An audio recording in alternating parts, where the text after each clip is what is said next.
Assalamualaikum dan salam keluarga Malaysia. Berita perdana edisi Jumaat 3 Jun. Saya Farhatul Asyati Osman. Dan juga bersama saya Ivan To. Kita lihat paparan utama malam ini. Bekalan ubat terkawal, jangan buat pembelian panik.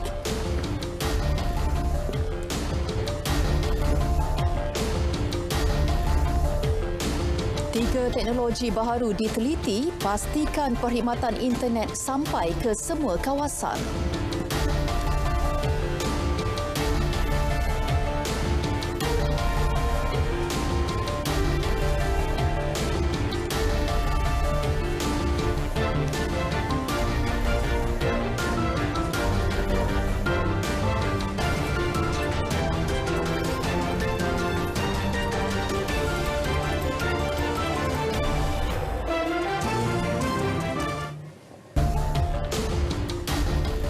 Bersempena Hari Keputeraan Rasmi yang di-Pertuan Agong Isnin ini, khutbah khas solat Jumaat bertajuk Digahayu Tuanku Rahmat Selalu disampaikan di masjid-masjid seluruh negara. Yang di-Pertuan Agong Al-Sultan Abdullah Riayatuddin Al-Mustafa Billah Shah berkenan menunaikan solat Jumaat di Masjid Wilayah Persekutuan Ibu Negara.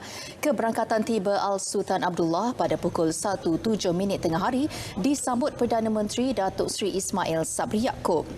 Turut hadir Menteri di Jabatan Perdana Menteri Hal Ehwal Agama Datuk Idris Ahmad, Menteri di Jabatan Perdana Menteri Ekonomi Datuk Seri Mustafa Muhammad, Menteri Wilayah Persekutuan Datuk Seri Dr. Syahidan Kasim dan Menteri Keuangan Tengku Datuk Seri Zafrul Tengku Abdul Aziz.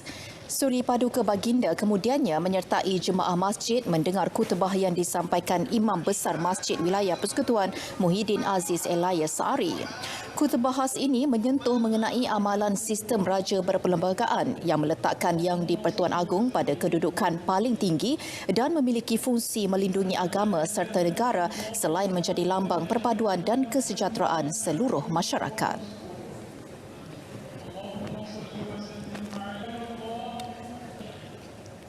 Alhamdulillah, kita dikurniakan seorang sultan berjiwa rakyat yang menyempurnakan amanah pemerintahan dengan sifat-sifat insani dan berusaha memastikan keamanan dan kesejahteraan rakyat diutamakan dalam apa-apa jua situasi. Semoga kebijaksanaan pimpinan seorang sultan akan diperkukuhkan dengan nasihat barisan ulama yang tegas dan barisan umara yang ikhlas, akan didukung dengan ketaatsetiaan rakyat yang hidup harmoni dan lebih utama akan dilimpahi cahaya petunjuk ilahi. Malaysia juga melihat kebijaksanaan Suri Paduka dan Raja-Raja Melayu yang mengambil beberapa keputusan bijak menstabilkan negara dalam menghadapi kemelut politik dan cabaran ketika dilanda pandemik COVID-19. Syukur kepada Allah Subhanahu wa taala, institusi diraja telah memayungi kita dengan keadilan dan kebijaksanaan dalam memastikan keamanan dapat dinikmati oleh seluruh rakyat. Maka sewajarnya kita menumpahkan seluruh ketaatan dan kesetiaan sesuai dengan prinsip asas rukun negara yang telah kita lafazkan sebagai warga negara.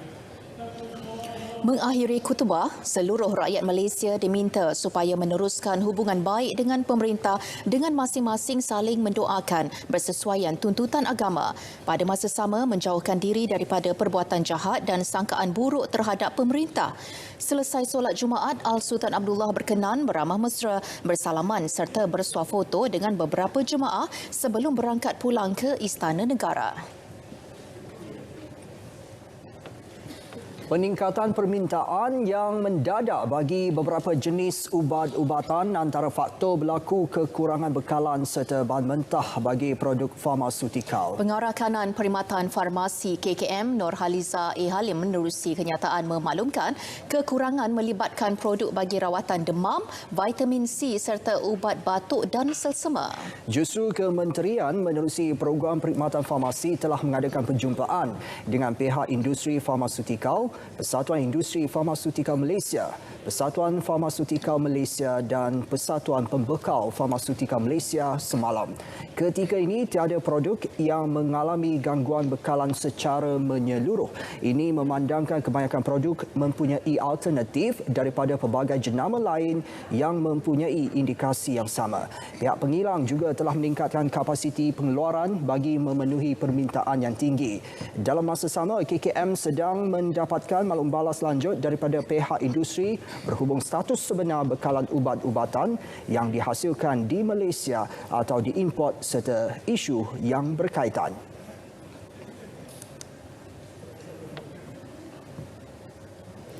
Orang ramai dinasihat tidak membuat pembelian panik bagi ubat-ubatan kerana kekurangan yang berlaku tidak serius, malah hanya melibatkan jenama tertentu.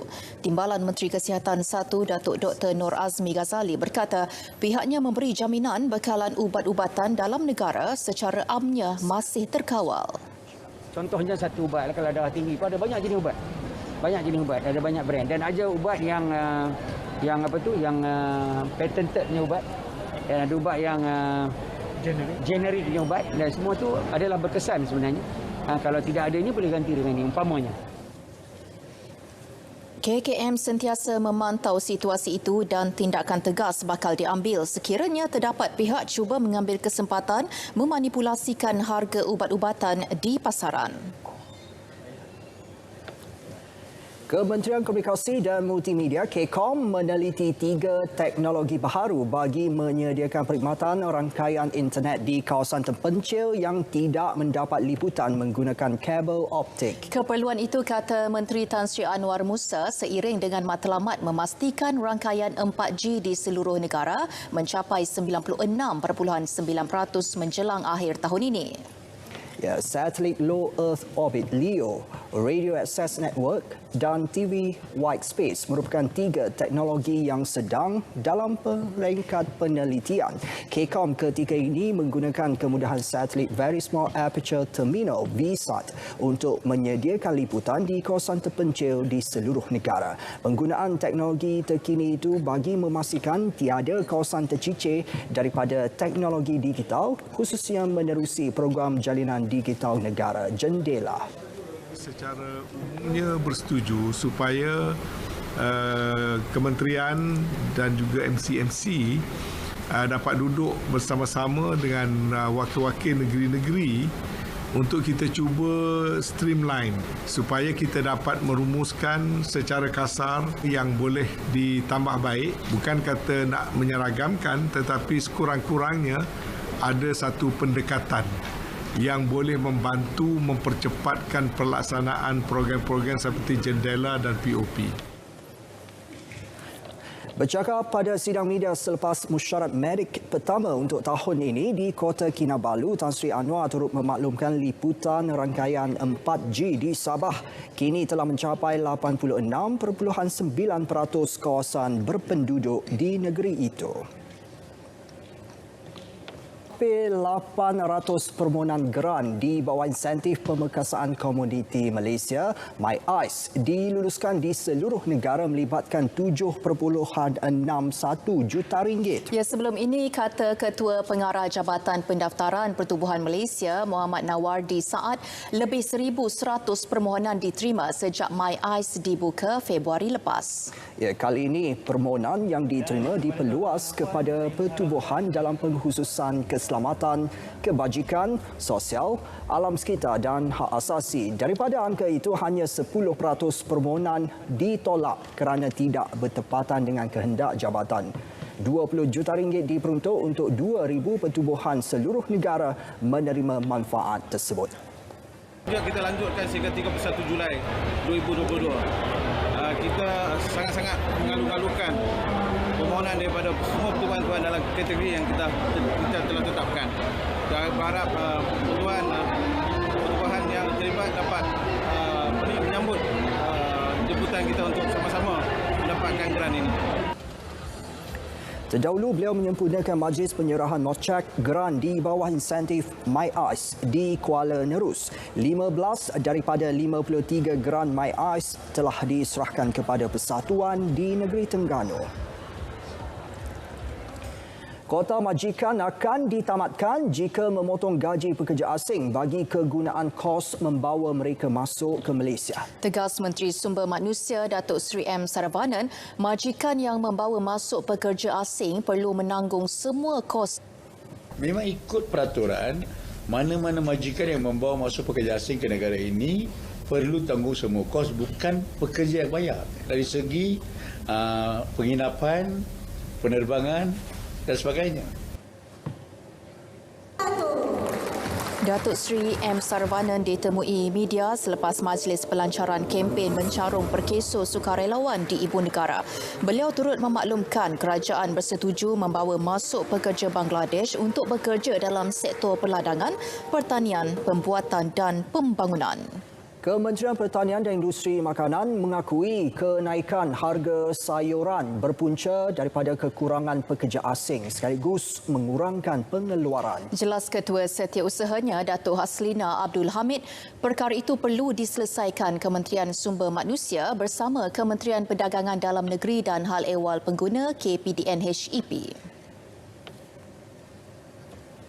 Ya, kita tak nafikan antara isu-isu yang kita hadapi sekarang ni, antara masalah ni adalah ialah sebelum ini sektor pertanian bila komersial yang besar tu memang kita menggunakan banyak tenaga buruh asing lah di dalam ladang dan bila berlaku penutupan border dan juga banyaklah COVID-19 punya kekangan-kekangan tu yang menyebabkan sekarang kita memang kekurangan pekerja asing. Itu antara sebab-sebab. Sebelum ini, timun dan sawi antara sayur-sayuran yang dilaporkan mengalami kenaikan harga sebanyak 70 hingga 80% sejak 2 minggu lalu. Turut dimaklumkan kenaikan harga disebabkan masalah bekalan yang kurang di Cameron Highlands. Bagi mengurangkan kebergantungan import bawang merah, penyelidikan bawang telah dilaksanakan. Ia melibatkan Institut Penyelidikan dan Kemajuan Pertanian Malaysia MARDI. Kajian mendapati 5 varieti termasuk 1 varieti tempatan mempunyai potensi tinggi untuk dikomersialkan. Mengucapkan terima kasih dan alu-alu. Antara isu untuk dalam yang kita sedang hadapi ni untuk bawang, especially isu utama yang kita perlu tangani ni adalah untuk melihat kepada kos pengeluaran dan juga kos operasi yang tinggi dan kawasan penanaman yang sesuai untuk penanaman tu sebelum ni adalah terhad dan kita juga melihat kepada sumber-sumber genetik dan juga varieti tempatan yang sesuai untuk ditanam di Malaysia lah ya. Jadi merujuk pada keperluan semasa negara ni, kementerian MAFI telah pun melaksanakan inisiatif baru melalui MARDI our R&D Center untuk mengusahakan dengan lebih hebatlah penyelidikan bawang di Malaysia ni. Jadi antara inisiatif yang kita laksanakan. Buat permulaan, penanaman bawang dilakukan sekitar ibu pejabat MARDI dan di Bacok, Kelantan sebelum diperluas pada masa akan datang. Bekalan bawang dari India kini mengalami kekurangan menyebabkan ekspor dari negara tersebut turun 30% sekaligus mendorong kepada kenaikan harga di pasaran. Malaysia mengimport bawang sepenuhnya dan menjadi antara negara pengimport utama di dunia dengan nilai RM902.5 juta tahun lepas.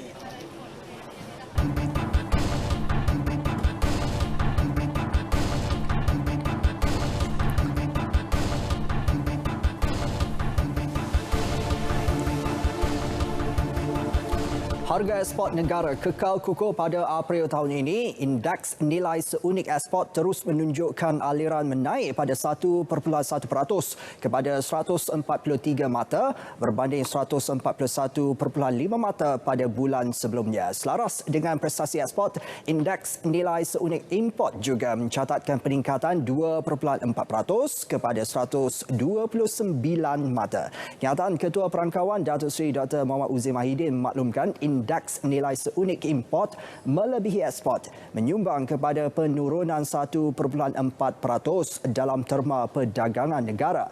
Peningkatan indeks nilai seunik ekspor disokong kenaikan indeks minyak dan lemak binatang dan sayur-sayuran. Berdasarkan perbandingan tahunan, kedua-dua indeks nilai seunik dan volume ekspor masing-masing berkembang 18.4% dan 2%. Selain itu, prestasi indeks nilai seunik import disumbang oleh kenaikan indeks minyak galian, minyak dan lemak binatang dan sayur-sayuran serta kelengkapan pengangkutan. Namun indeks volume import merekodkan kejatuhan 3.3% pada April 2022 berbanding bulan sebelumnya. Ini berikutan penurunan indeks minyak galian dan pelbagai barang keluaran kilang. Perbandingan tahun ke tahun, prestasi terma perdagangan Malaysia menunjukkan pertumbuhan positif 6.9% daripada 103.7 mata pada April tahun lalu. Persatuan Perhubungan Perdagangan Antarabangsa China-Malaysia (MACITA) menjalin kerjasama dengan Badan Bukan Kerajaan (NGO) bagi mempertingkat potensi pelaburan perniagaan dan pendedahan kepada teknologi di China. Kerjasama memberi peluang kepada NGO menceburkan diri dalam perniagaan, meluaskan jaringan perniagaan di samping meneroka peluang baharu. Kalau MACITA membawa kita nanti, barulah kita tahu keadaan di sana macam mana. Jadi kita bukakan kepada NGO supaya dia tahu, maknanya dunia yang besar macam kilang utama dunia adalah di China. Kilang utama perindustrian ekonomi China. Jadi kita bawa negara Malaysia dan NGO kita ni pergi ke China menerokai. Beliau berkata demikian selepas majlis menandatangani memorandum persefahaman antara MACITA dengan persatuan berkaitan di Ibu Negara. MOU melibatkan kerjasama antara MACITA dengan 22 persatuan dan NGO. Menerusinya, ahli persatuan dan NGO akan diberi bantuan khidmat nasihat dan permohonan dana oleh agensi berkaitan. Masih bersama berita perdana, kita teruskan dengan perkembangan Haji 2022. Selain hal ehwal kebajikan dan kesihatan, pemantapan rohani dan jasmani jemaah haji Malaysia sebagai Duyufur Rahman turut menjadi keutamaan lembaga tabung haji agar ibadah yang dilakukan diangkat sebagai haji mabrur. Justru bimbingan agama sentiasa diterapkan 21 pembimbing ibadah dan 3 pakar rujuk yang terlatih dan bertauliah. Laporan Faizal Jamal di Madinah. Sepanjang di Madinah, jemaah haji akan dibawa berziarah ke Masjid Nabawi dan tempat bersejarah seperti Masjid Quba dan Bukit Uhud bagi mengenang kembali perjuangan Rasulullah dalam mengembangkan syiar Islam. Di samping itu, meneladani perjuangan, menyuntik keinsafan dan meningkatkan keimanan serta rasa sayang kepada agama Islam itu sendiri. Kita akan maklumkan, kita akan beritahu tentang kelebihan-kelebihan di bumi Madinah, kelebihan-kelebihan di Mekah Al-Mukarramah, supaya mereka tidak hadir kosong. Maknanya mereka hadir, mereka mengetahui apa kelebihan-kelebihan di bumi Madinah Al-Munawwarah, seperti Masjid Nabawinya, seperti Raudahnya, seperti apa lagi, menziarahi makam Rasulullah sallallahu alaihi wasallam, menziarahi tempat-tempat bersejarah. Kita akan ceritakan kelebihan-kelebihan tersebut, supaya mereka tahu bahawa mereka datang ke bumi Madinah Al-Munawwarah ini, mereka datang bukan saja-saja. Dengan kekuatan 21 pembimbing ibadah dan 3 pakar rujuk, segala persoalan dan kekeliruan jemaah sedia ditangani bagi membangkitkan semangat dan menghindarkan emosi terganggu melibatkan hal peribadi maupun persekitaran. Kadang-kadang emosi mereka akan meningkat, ada rasa marah disebabkan inilah suasana sekeliling. Jadi apa yang kita sarankan jemaah, banyak-banyak berdoa, banyak-banyak membaca Quran, zikir sebagai penawar untuk menenangkan jiwa. Dan kami juga insya-Allah akan dibantu oleh pegawai kaunseling untuk memberi nasihat, menyelesaikan membantu mereka dalam masalah-masalah seperti itu. Rasulullah SAW bersabda, hadis riwayat Al-Bukhari dan Muslim, janganlah kalian mengkhususkan melakukan perjalanan jauh kecuali menuju 3 masjid, iaitu Masjid Nabawi, Masjidil Haram dan Masjid Al-Aqsa. Manakala hadis riwayat Muslim berkata, solat di masjidku ini iaitu Masjid Nabawi lebih baik daripada 1000 solat di tempat lain kecuali Masjidil Haram. Justru penting untuk kita melakukan ziarah ketika tiba di tanah suci agar mendapat syafaat darinya di kemudian hari. Faisal Jamal, Madinah Al-Munawwarah, RTM.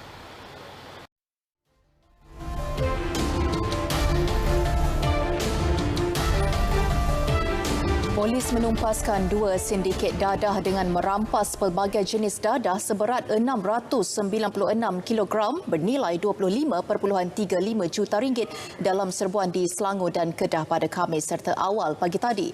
Pengarah Jabatan Siasatan Jenayah Narkotik Bukit Aman, Datuk Ayub Khan Maidin PC berkata, 5 individu termasuk seorang wanita ditahan dalam 2 serbuan itu.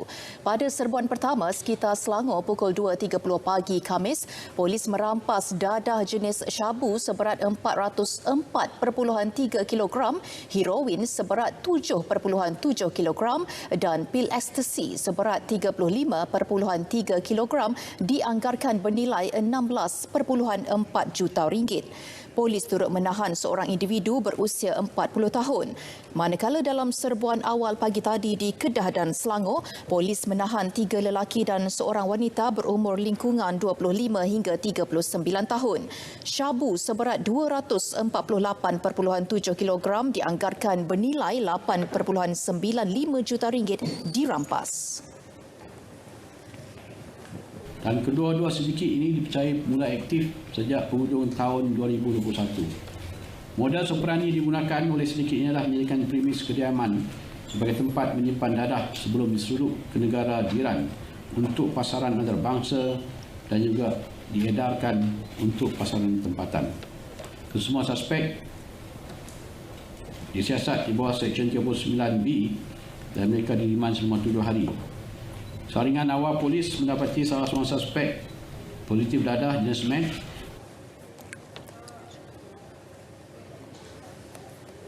Berita perdana kita teruskan dengan edisi sukan. Bersama Atar Haji Hamzah. Silakan Atar. Assalamualaikum, terima kasih Ivan dan juga Farhatul. Kita mulakan dengan bola sepak. Kekalahan 4-1 skuad bawah 23 tahun negara kepada Korea Selatan pada aksi pembukaan kumpulan C Piala Asia bawah 23 tahun di Tashkent, Uzbekistan semalam adalah kerana sikap pemain yang terlalu membuka peluang buat pasukan lawan. Perkara itu diakui Ketua Jurulatih Brad Maloney yang pada masa sama tetap berbangga dengan usaha keras anak buahnya yang mengharungi cabaran sukar menentang juara bertahan tersebut. Maloney berkata pada babak pertama anak-anak buahnya berjaya menampilkan disiplin luar biasa sehingga menyukarkan Korea Selatan mendapatkan jaringan. Good opponent, defending champions. We expected a tough match from them, very challenging match, and that's exactly what they gave us. But I can say my players' performance I can be very proud of. They never gave up, even at down 2-0 with not long to go. Our players chased the game, got a goal back, and then unfortunately conceded a couple of late goals. But that's what happens when you're playing against good teams. If you give them a couple of chances, then they punish you, and that's exactly what happens tonight. Selepas Thailand, Malaysia yang pernah layak ke suku akhir pada edisi 2018 di China akan menamatkan saingan kumpulan dengan menentang Vietnam pada 8 Jun. Skuad Harimau Muda ketika ini berada di tangga terbawah di belakang Thailand dan Vietnam yang mencatat keputusan seri 2-2. Hanya 2 tempat teratas saingan kumpulan akan mara ke pusingan suku akhir. Ini pula mengenai satu lagi skuad muda Harimau Malaya. Seramai 26 pemain skuad bawah 19 tahun dipanggil oleh Ketua Jurulatih Hassan Sazali Muhammad Waras bagi menyertai kem latihan pusat selama 9 hari bagi persiapan menghadapi kejohanan bawah 19 tahun AFF 2023 di Indonesia dari 2 hingga 15 Julai depan. Persatuan Bola Sepak Malaysia FAM menerusi satu kenyataan memaklumkan kesemua pemain tersebut akan melapor diri ke Majlis Sukan Negara esok. Seterusnya menjalani latihan pusat pada 5 Jun di Johor Bahru. Selain itu, beberapa perlawanan persahabatan turut diaturkan sebelum kesemua mereka kembali semula ke Kuala Lumpur pada 12 Jun. Berdasarkan jadual tahun 2022 ini, skuad bawah 19 tahun negara akan menyertai kejuaraan bawah 19 tahun AFF pada Julai dan seterusnya kelaikan Piala Asia bawah 20 2023 bagi kumpulan E di Ulaanbaatar, Mongolia pada September. Berdasarkan prestasi membanggakan skuad hoki lelaki negara dalam kejohanan Piala Asia baru-baru ini, tidak keterlaluan jika kita membuat kesimpulan The Speedy Tigers berada di landasan yang betul untuk layak ke Sukan Olimpik 2024 di Paris. Pandangan itu dikongsi Timbalan Presiden Konfederasi Hoki Malaysia MSC Profesor Dato' Dr. S. Shamala yang mahu skuad negara mengulangi momentum tersebut dalam kejohanan yang menawarkan tiket ke tamasya sukan terbesar dunia itu selepas ini. Meskipun Malaysia tewas 1-2 kepada Korea Selatan di final dan gagal menamatkan kemarau 40 tahun menjulang Piala Asia, Dato' Dr. S. Shamala menegaskan prestasi keseluruhan pemain negara dalam kejohanan itu masih wajar diberi pujian. Ini kerana kempen di Jakarta, Indonesia itu adalah kejohanan kompetitif pertama The Speedy Tigers dalam tempoh 2 tahun sejak pandemik COVID-19 melanda dunia. Tambah beliau, walaupun terlepas gelaran Asia, skuad kendalian A. Arul Selvaraj itu tetap berjaya mengesahkan tiket ke Piala Dunia 2023 di India dan ia menjadi medan terbaik untuk memenangi tiket ke Sukan Olimpik 2024 di Paris jika prestasi yang sama berjaya ditampilkan. Satu lagi slot automatik ke tamasya tersebut ditawarkan kepada pasukan yang bergelar Juara Sukan Asia 2022 Hangzhou yang ketika ini telah ditangguhkan. Berdasarkan rekod, kali terakhir Malaysia layak beraksi dalam acara hoki di Sukan Olimpik ialah pada edisi 2000 di Sydney. Beralih ke badminton, di atas kertas ia mungkin satu undian yang memihak kepada Aaron Chia So Yi, namun lawan mereka di pusingan pertama terbuka Indonesia dari 14 hingga 19 Jun ini tidak boleh dipandang mudah. Ini kerana beregu nombor 6 dunia itu akan berdepan pasangan senegara Man Wei Chong T Kai Win yang berada di ranking ke-37 dunia pada kejohanan di Stadium Istora Senayan, Jakarta. Lovely backhand from Man. Walaupun memiliki kelebihan daripada segi ranking, Aaron berkata mereka tidak boleh memandang mudah terhadap keupayaan Kai Wun Wei Chong di Indonesia nanti. Kedua-dua pasangan tersebut tidak pernah bertemu dalam mana-mana kejohanan sebelum ini, namun Aaron sedar lawan mereka itu mempunyai kekuatan pada serangan dan juga mantap ketika bertahan. Dalam masa sama, pemenang pingat gangsa Olimpik Tokyo itu mengakui mereka kini menumpukan kepada cara untuk mengatasi kelemahan mereka sebaik pulang dari terbuka Thailand baru-baru ini. Pemain berasal dari Melaka itu turut memberitahu bahawa mereka masih belum menerima sebarang makluman daripada barisan kejurulatihan mengenai senarai pemain yang akan mewakili negara di Sukan Commonwealth 2022 Birmingham, United Kingdom bulan hadapan.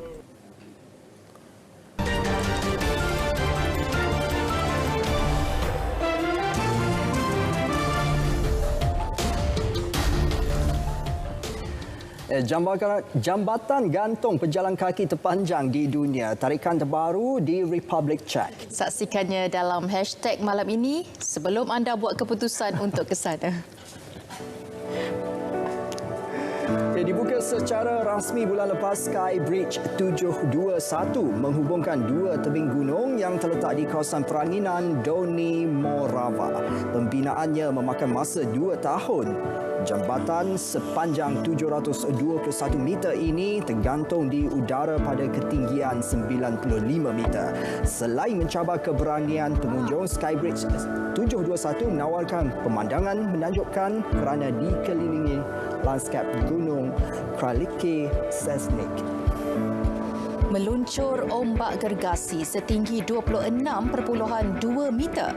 Aksi hebat itu ditampilkan peluncur ombak Jerman Sebastian Stotner sekaligus mencipta rekod baharu dunia Guinness. Stotner meluncur ombak gergasi itu di Praia do Norte, Nazaré, Portugal pada Oktober 2020. Dia memecahkan rekod peluncur Brazil Rodrigo Coza pada ketinggian ombak 24.4 meter di pantai sama pada 2017. Dan ini perkongsian video ikan buntal mendapat perhatian ribuan warganet. Warga net nampak seperti comel tetapi berbahaya ikan ini. Giginya seperti gigi arnab namun lebih tajam dan kuat, mampu memecahkan benda keras. Berita perdana 3 Jun 2022 berakhir di sini. Teruskanlah malam jaga SOP ketika melakukan aktiviti harian anda. Ikuti program inklusif selepas ini. Dengan itu, Assalamualaikum. Salam keluarga Malaysia.